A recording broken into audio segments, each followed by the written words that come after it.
Bem,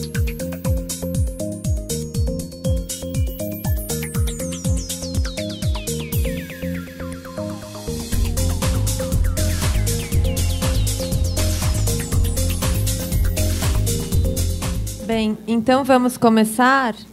Já vou começar a continuação dos trabalhos, passando então a palavra primeiro para Raquel Marques, com uma breve apresentação.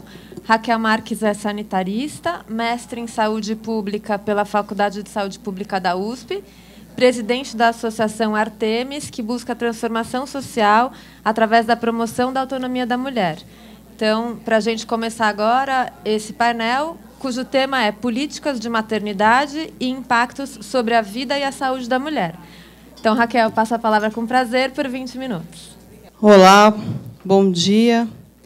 É muito conveniente começar essa conversa após termos falado tanto sobre a questão do aborto e as questões relativas a isso, patriarcado, direito ao corpo, porque o tema que eu venho trazer é um tema menos conhecido, mas que tem as mesmas raízes. Eu venho falar sobre a violência obstétrica, que é a violência que as mulheres vivenciam durante o momento em que estão dando à luz. E essa questão ela é pouco percebida na gravidade que ela tem, ou até mesmo como uma violência, que é o que ela é.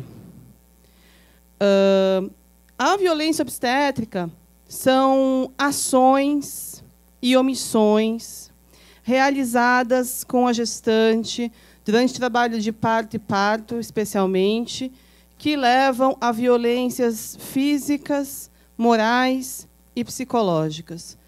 Hoje, no Brasil, segundo uma pesquisa do Instituto Perseu Abramo, 1 em cada 4 mulheres, espontaneamente, dizem ter sofrido algum tipo de violência durante o momento em que davam à luz.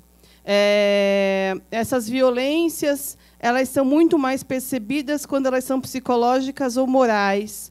Muitas vezes, quando as violências são físicas, elas são naturalizadas. Elas são tidas como, precisou ser assim, era um procedimento necessário, se não acontecesse, meu filho ia morrer, coisas desse tipo. Mas, confrontando os fatos que acontecem dentro dos centros obstétricos com as recomendações da Organização Mundial de Saúde e as boas práticas na assistência ao parto, nós vemos que o que acontece cotidianamente, rotineiramente, com a maior parte das mulheres, é, sim, violência, e elas sequer se dão conta disso. De violência física, nós podemos falar de procedimentos dolorosos, como a manobra de Christeler, que é subir em cima da mulher para expulsar o bebê. Nós podemos falar de episiotomia, que é um corte no períneo. Nós podemos falar do soro, que é a ocitocina, um hormônio sintético colocado para acelerar as contrações de rotina, muitas vezes sem necessidade.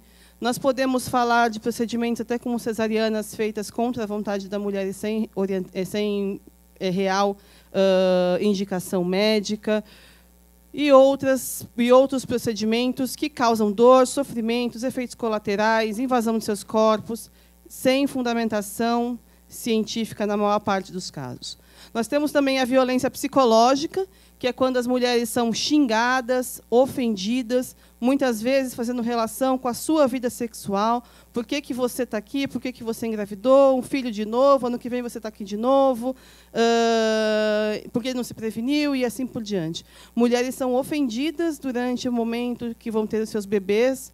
E isso é bastante comum, especialmente quando ela vive uma situação de vulnerabilidade, né?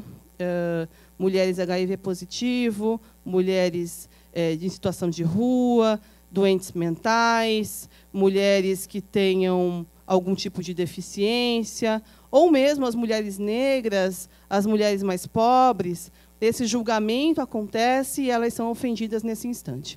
E as violências psicológicas, que é quando essas mulheres elas sofrem questões de isolamento, ameaça e outros tipos de pressão para que elas concordem com condutas médicas.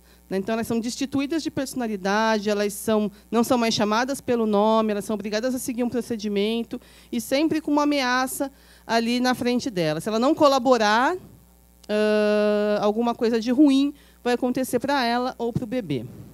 A violência obstétrica, ela não acontece somente no momento do parto. Ela também acontece no momento do abortamento. Na mesa anterior, foi dito que as mulheres, acho que foi a Débora que comentou, que as mulheres chegam no serviço de saúde e não contam, por exemplo, que fizeram um aborto provocado, né?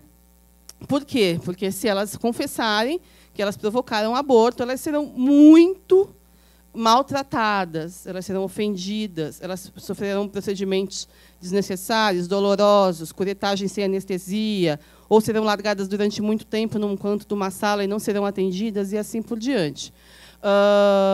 Mas mesmo as mulheres que não tiveram um aborto provocado, 1/3 das gestações, elas não passam dos 3 meses.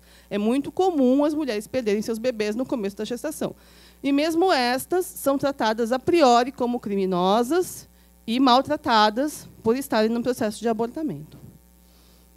A violência obstétrica ela tem alguns paralelos com a cultura do estupro. A primeira é que ela é naturalizada. Então, as pessoas falam, não, se você se comportar assim, assim, assim, isso não acontece com você. Se você fizer assim, assim, assim, também você estava querendo, também você deu chance. E com a violência obstétrica é a mesma coisa. Sempre que acontece alguma coisa com a mulher e que ela sofre esse tipo de violência, é sempre procurar, em primeiro lugar, entender que ela fez alguma coisa para aquilo acontecer para ela. Você não colaborou, você não ajudou, seu corpo não era bom, você chegou cedo demais no hospital, você chegou tarde demais no hospital. A culpa, definitivamente, ela é da mulher.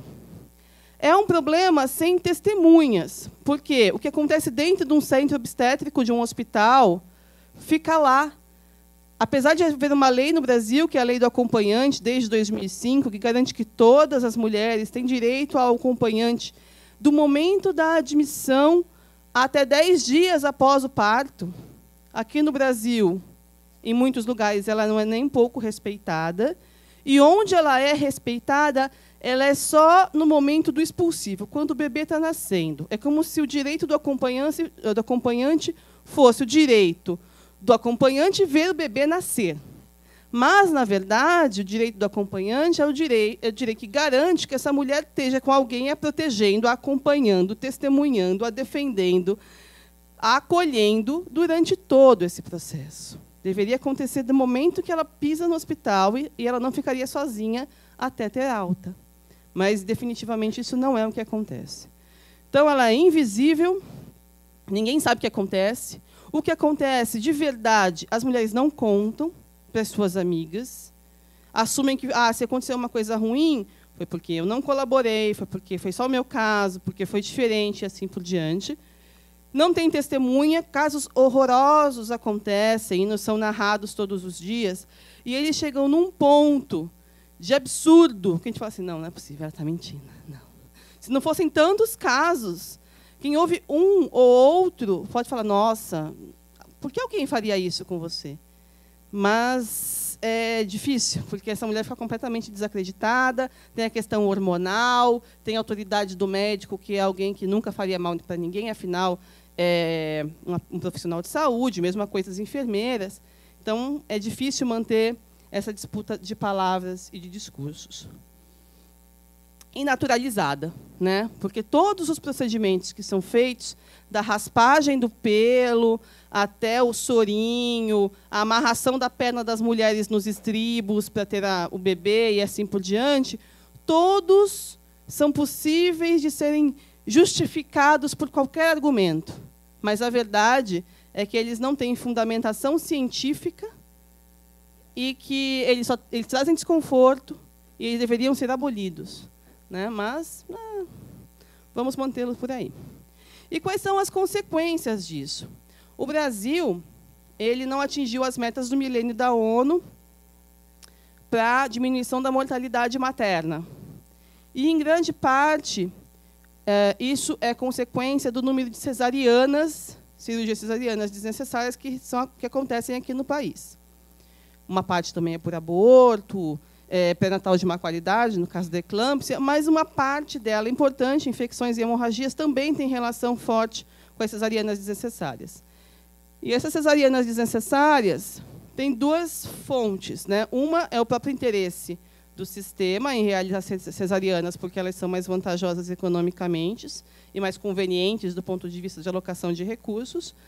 E, do outro lado, uma própria demanda das mulheres, que, para não vivenciar um parto violento durante 5, 6, 10, 12, 20 horas, preferem fugir para uma cesariana numa tentativa de se resguardar física e psicologicamente. Então, esse cenário de violência obstétrica acaba empurrando as mulheres para uma condição, uma cirurgia, que aumenta de 3 a 6 vezes as chances de mortalidade. E sem contar as sequelas físicas, problemas de cicatrização, no caso de episiotomia, problemas de disfunção urogenital, problemas de infecções e assim por diante. Sequelas emocionais, muitas dessas mulheres entram em depressão pós-parto, depois, por terem vivido um momento extremamente traumático no instante do parto, e problemas sexuais. Nós chegamos ao ponto de receber relatos de mulheres que falam que foi tão triste, tão difícil, tão horroroso que elas vivenciaram durante o parto, que elas nunca mais tiveram relação sexual por medo de engravidar. É um caso tão extremo, e não é único, e não é... Infelizmente, a gente tem relatos desse tipo, que nos faz pensar o que essas mulheres estão vivendo dentro dos centros obstétricos do país. Então, aqui são algumas imagens do que são essas sequelas físicas, né? Que é a manobra de Christeler, empurrar o bebê, isso causa ruptura uterina, ruptura de baço, quebra de costela. A episiotomia, que é um corte no períneo, que é um procedimento que há 30 anos é dito que não deve ser feito, não traz vantagens. Ele causa disfunção no assoalho pélvico das mulheres, perda do prazer sexual, dificuldade de cicatrização, amarrar durante o trabalho de parto. Isso tudo é cotidiano no Brasil. Cotidiano. E naturalizado. Não é preciso, senão como as coisas vão acontecer? Apesar desse problema ser percebido, e há 30 anos já haver menções sobre a necessidade de melhorar a assistência ao parto no país, somente de 2010 para cá nós temos dados que fundamentam essa questão. Então, a primeira pesquisa de grande porte que foi feita com perguntas relativas à violência no parto foi uma pesquisa do Instituto Perseu Abramo, que perguntou primeiro se as mulheres achavam que tinham sofrido violência, e uma em cada 4 diziam que achavam ter sofrido, e depois perguntava por procedimentos e por tipos de violência. E aí esse número subia. Neste ano, uma outra pesquisa feita pela Fiocruz foi feita, mas ela tem um viés muito mais de saúde, dentro do campo da saúde coletiva, a outra era mais do campo da sociologia. E essa pesquisa da Nascer no Brasil, ela verifica o número de procedimentos que são realizados nas mulheres, e aí com recortes de classe social, hospital em que foi realizado, se público, privado, militar, universitário, raça, idade, etc. E nós percebemos, pela pesquisa Nascer no Brasil, que a distribuição dos procedimentos, das intervenções, das analgesias, elas não são uniformes na população. A gente teria que ter mais tempo para poder falar desses números e até quais são nossas interpretações para que esses números mudem, mas a gente vê que há uma preocupação maior na nossa análise em preservar mulheres brancas de alta escolaridade, entendendo-as como frágeis. Então, mais cesarianas, mais analgesia, mais intervenções. Mulheres negras, mais partos normais, menos analgesia, menos episiotomia, porque ela aguenta parir sem ter que fazer um corte que a protegeria. Mulheres indígenas, menos intervenções ainda, porque elas são animais, e então elas não precisam desse tipo de ajuda para parir, e assim por diante. Mas ainda faltam muitas análises a serem feitas para poder elucidar esse novo campo aí de entendimento de violência contra a mulher, que é a violência no parto. Aqui no Brasil, nós começamos, na Associação Artemis, a mapear relatos de parto com violência, e nós estamos no começo da coleta ainda, mas a ideia é fazer um grande mapa de onde estão os casos e o que as mulheres narram ter vivido. Né? Então, se vocês entrarem nesse site, violenciaobstétrica.crowdmap.com, vocês encontrarão relatos do que as mulheres dizem ter vivido nesse instante.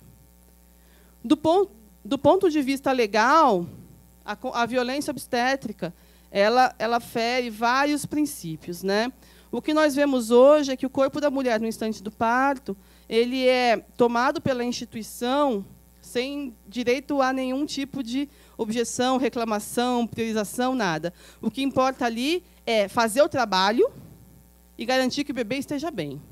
Nesse sentido, todo tipo de procedimento que o profissional quiser fazer no corpo dessa pessoa, ele estaria apto, ele estaria liberado para fazer, sem nenhum tipo de termo de consentimento, que qualquer cirurgia que você vai fazer, até um exame mais invasivo, uma endoscopia, você tem lá um termo que te explica o que é, por que é, se você aceita. No parto, não. Você entrou no hospital, você está disponível para que façam o que quer que seja com você.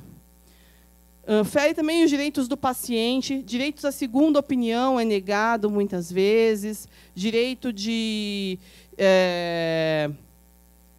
renegar um procedimento ou outro, e assim por diante.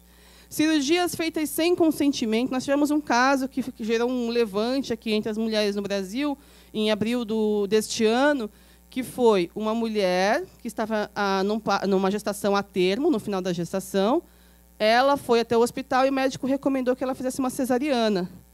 E ela não quis e queria uma segunda opinião. Ela saiu do hospital falando, eu vou buscar uma segunda opinião.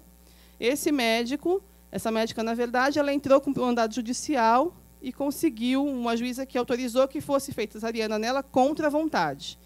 Ela foi abordada em casa, a Adelir Lemos de Góes. A polícia foi até a casa dela de madrugada e a levou à força para o hospital para que ela fosse submetida a uma cirurgia. Né? Isso é impensável em qualquer caso. A pessoa sempre tem o direito de escolher se aceita ou não um procedimento médico. Né? O que faz com que, neste caso específico, a pessoa seja levada à força para realizar uma cirurgia. Nos Estados Unidos, isso tem acontecido demais. No Brasil, foi o primeiro caso que nós tivemos notícia. E, se a gente for olhando esses casos, há muita semelhança à discussão do aborto. Né? O direito ao corpo da mulher, a priorização do bem-estar da criança, enfim. E há vários movimentos discutindo isso aqui no Brasil, inclusive a associação a que eu presido, a Artemis, a Defensoria Pública de São Paulo tem trabalhado forte nessa questão também, a Procuradoria Federal, o Ministério Público, etc., lançando mão de tratados internacionais, como o Tratado de Tortura, Tratamento Desumano e Degradante, a Convenção de Belém do Pará e outras, para respaldar isso internamente e também frente a organismos internacionais. Como eu havia dito, apesar do problema ser distribuído na população, ele não é distribuído da mesma forma. A violência que as mulheres sofrem no hospital mais chique de São Paulo, e sofrem, é diferente da violência que as mulheres sofrem num hospital público ou no hospital universitário. O hospital universitário, então, é um caso à parte, que lá realmente as mulheres estão disponíveis como objeto de estudo. Infelizmente, 20 minutos é só para a gente começar a esquentar no assunto, mas eu gostaria de fazer um convite para que cada um de vocês, nos seus ramos de trabalho, nos seus países, enfim, comecem a ouvir e perguntar para as mulheres como foi o parto que vocês vivenciaram. E tentem estar atentos às questões naturalizantes. Por exemplo, que muitas vezes a gente ouve um relato e assume, é assim mesmo, isso era necessário. Vamos começar a confrontar esses procedimentos com as evidências científicas. A gente vai ver que a maior parte deles são procedimentos ritualísticos, sem fundamentação, que visam muito mais submeter, controlar a mulher, do que realmente trazer algum benefício para a dupla mãe-bebê. precisamos todos nós, em cada uma das suas áreas de estudo, pesquisar, discutir e tirar esse tema da invisibilidade, né? Ele é naturalizado, ele é aceito como uma coisa tranquila e está ferindo muitos corpos, está traumatizando muitas mulheres. Não precisava ser assim. Nós precisamos discutir modelos de assistência.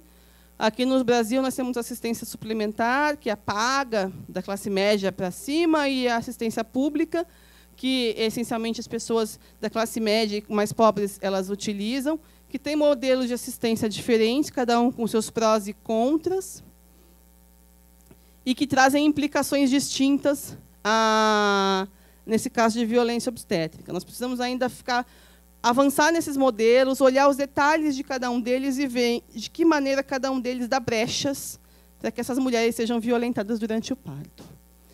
E avaliar a violência obstétrica nos seus aspectos culturais, políticos, sociais, econômicos, jurídicos e de saúde. Dá pano para a manga, né? É bastante coisa ainda que a gente precisa elucidar a esse respeito. Então, são muitas áreas de disciplina, precisamos do esforço de todos vocês. Aproveito para fazer um convite. Na próxima segunda-feira, aqui em São Paulo, vai ter uma audiência pública do Ministério Público Estadual, que vai ser na Rua Boa Vista, não é isso? Riachuelo. Rua Riachuelo. A gente pode passar depois os detalhes. E para discutir exclusivamente esse tema, inclusive essa pessoa que foi forçada a fazer uma cesariana pela polícia e tal, ela estará lá. Teremos discussão de projeto de lei e várias outras questões. E vai haver também uma mostra de cinema na próxima quinta-feira, dia 20, Centro Cultural Banco do Brasil, às 10 horas da manhã, com vários documentários a respeito desse tema também. Era o que eu tinha para trazer. Obrigada.